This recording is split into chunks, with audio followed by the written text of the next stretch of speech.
Okay, it's Tuesday, April 17th, and this is just a update video for myself or whoever wants to view. Today I woke up early this morning, and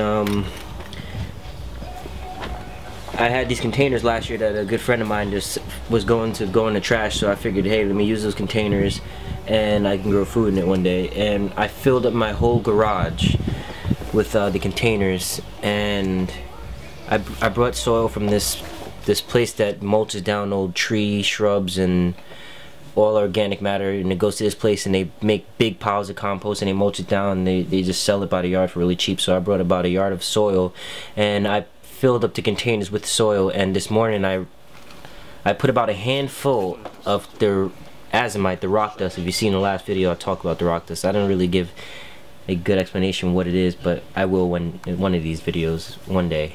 And I put about a handful of rock dust in each container, and what the next thing I'm gonna do, maybe I can get some worm casting or some other good soil, and I'm just gonna lay that in there.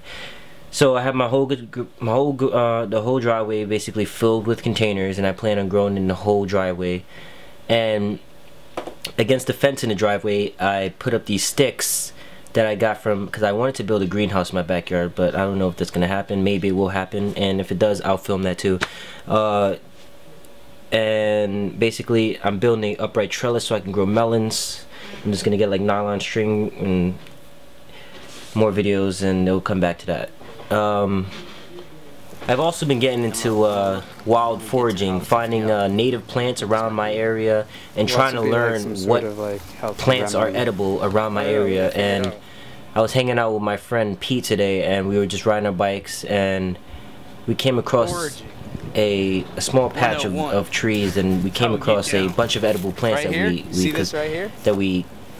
that we can identify. And we found a few other plants that we thought were edible, and we wanted to identify because they did look familiar, and we took those too. But we found things like garlic mustard, which is like this. It's in a mustard family. It's just a green.